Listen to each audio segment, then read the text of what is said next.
Is toxic masculinity really the issue, or did this debate just expose something much bigger?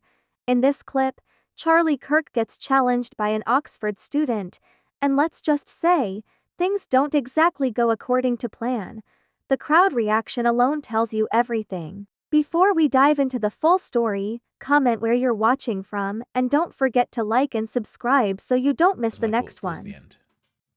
Hey Charlie, so I wanted to return to a comment you made earlier about Generation of Lost Boys. You likened them to the Peter Pan movie.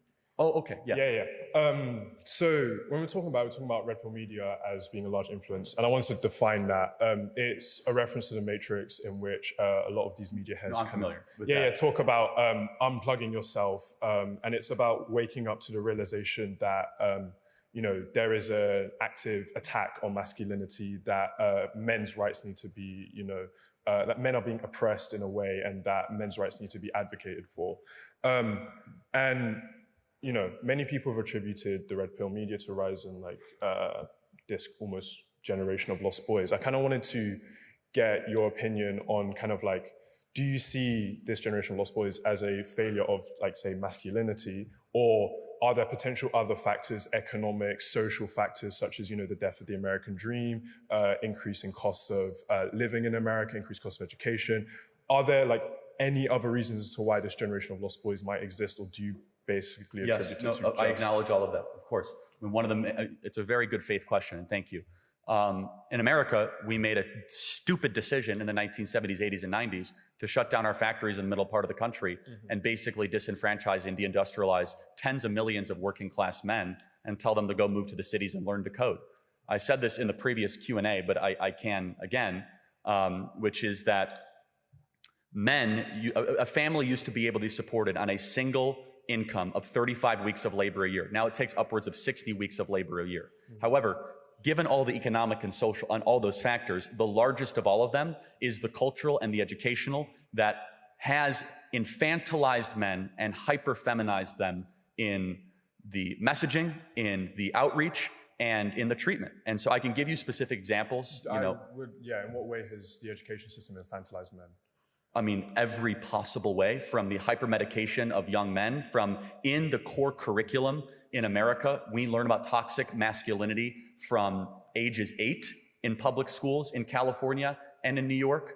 We never talk about toxic femininity. Do you agree that there's toxic femininity as well? I mean, I think it's an unfair double standard.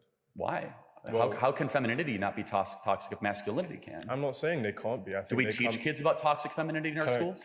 No, tell me yes or no. I mean, I think that they come from two very different places. I think toxic masculinity comes from a level of misogyny, where I think toxic femininity often comes from a reaction to a misogynistic system which fundamentally oppresses and systematically oppresses women. And I'm not saying that toxic femininity is a good thing, but I'm saying it's a much more understood and valid reaction to a system of oppression versus toxic masculinity, which oppresses. Okay. So even if I grant you that, are they teaching toxic? Has that term ever been used in a school that you know of? What term? Toxic femininity? No, it's not. Oh, that's weird. So only one sex gets criticized and called toxic. Maybe that creates a backlash. Well, because one is creating a system of oppression. Oh, no, that's your interpretation. No, you can make every excuse under the book that you'd like, but only one chromosome set gets criticized, called that they're terrible and awful, and that women basically need to be go into the corporate world with no reservation. And young men see this pattern in the West and in our country from the authors, from the curriculum, from the music, from the movies, and we see, and of course, again, in the educational system proper, we have seen the infantilization of the young male. And so again, we know the data, you did agree to it, that young men are checking out completely, but we're actually living under a hyper-feminist West that is toxic. What does that mean? Speech police, feelings first, emotion over reason, community over individualism. We're seeing this, and by the way, is it working? Is the West stronger as it's become more feminine in the last 30 years? No. In fact, our morale is weaker, we're more suicidal, our fertility rates are down, we have lost the balance, we've lost the yin and the yang between the male and the female. We lost what worked, and we have hyper-platformed. Your own prime minister, Boris Johnson, when he was talking at a summit said, we need to actually make things more feminine.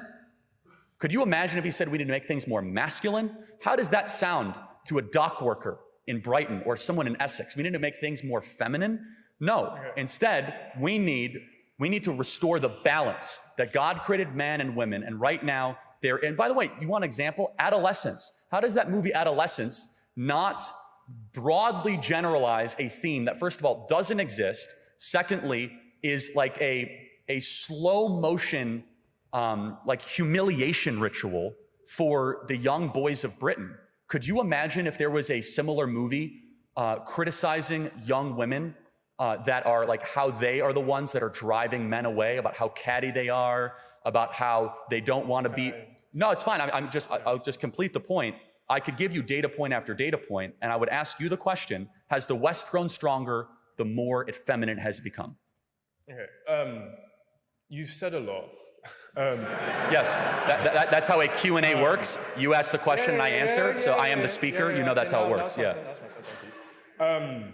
Okay, so on your point about adolescence, I don't think adolescence is a generalization. We are not saying that every young boy in the UK is like this. We're not saying every young boy goes through this process. It's an example of what can happen when people fall into this kind of media.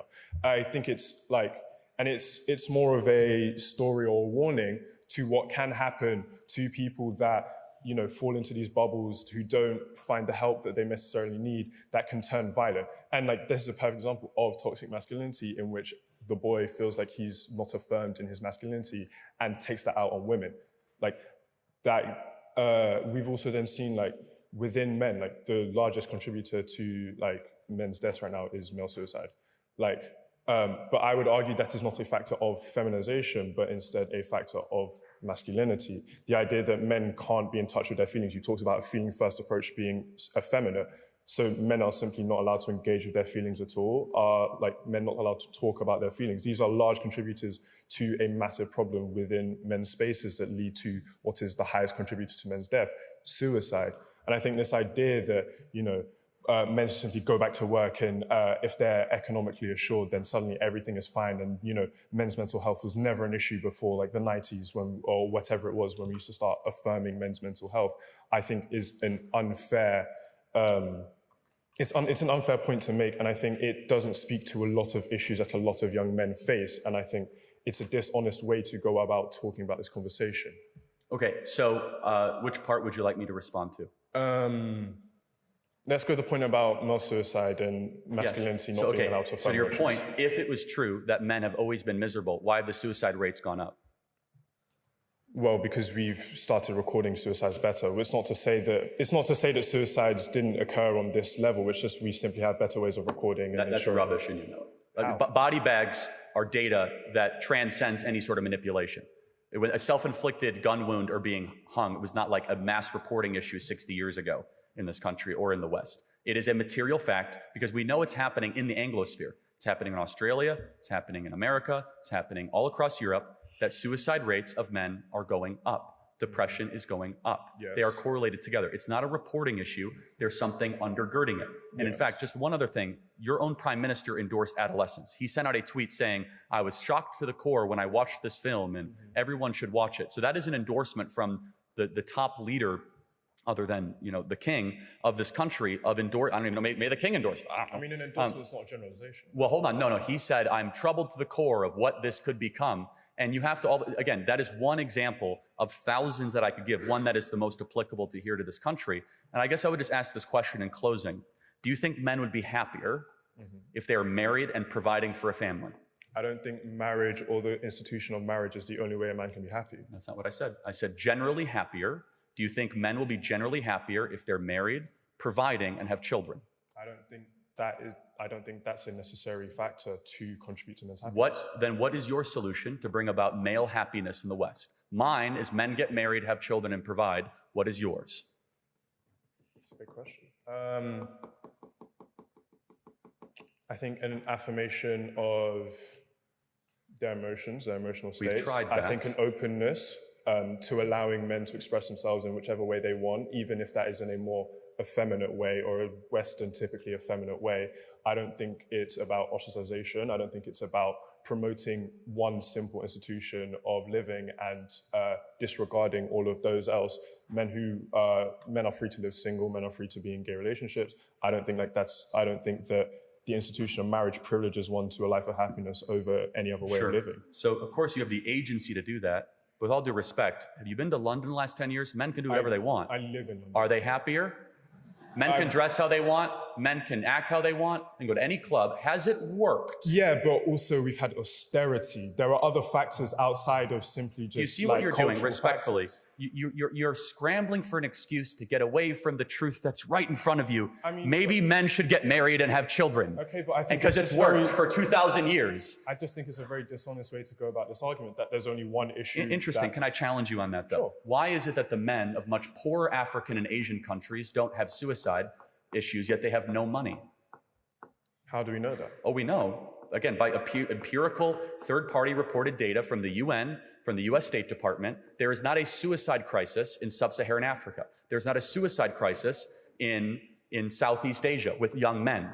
So explain to me that phenomenon. They're materially wealthy, they're not materially wealthy, and yet they're harming themselves. So why would you then say it's austerity? Wait, sorry, say that again? Okay, you're looking for another explanation for male unhappiness. Yes. I'm pointing to you to a part of the world that actually does value marriage and does have children, but they have no money. So therefore, how could you say it is a material problem why the men of London, who can dress how they want, go to whatever bar they want, are not happy? Because it's more than one reason. Like, there are multiple factors. It's not even just economic. There's economic, there's social, there's like religious pressures. There's so many, you cannot boil down a societal issue to one And I acknowledge issue. that, right? I even at the beginning, remember, I'm saying the biggest, the one that has an exponent on it, is that we have a biological urge that God gave us when he designed us, which is to be fruitful and multiply, for men to provide for the family. And when we suppress that, and we say that you can go live whatever lifestyle you would like, as already happens in the West. We have Exhibit A. We have a serious suicide, mental health, anxiety, depression issue. So I would just ask you to think over the next couple of days, months, or years, why is it that men in countries that barely have toilets and do not have 2 pounds to rub together, but they do have kids and they do have a wife, are much happier than someone with a big flat in downtown London? Something to think about. I mean, I think happiness is a difficult idea to conflate in that sense. I mean, No, there are other suicide. duties. They're less likely to kill themselves. Forget all these happiness indexes. If you kill yourself, you're not happy, right? So these poor countries do not have male suicide problems. Why? I do not know. Think about it. Thank you very much. And honestly, this turned into a far more interesting debate than many expected. The student came prepared, pushed back hard, and raised questions that clearly got people talking. Whether you agree with Charlie Kirk or not, moments like this are exactly why these debates go viral. Let me know your thoughts in the comments. Who do you think made the stronger argument? And if you enjoyed the video, don't forget to like, subscribe, and turn on notifications so you never miss the next one.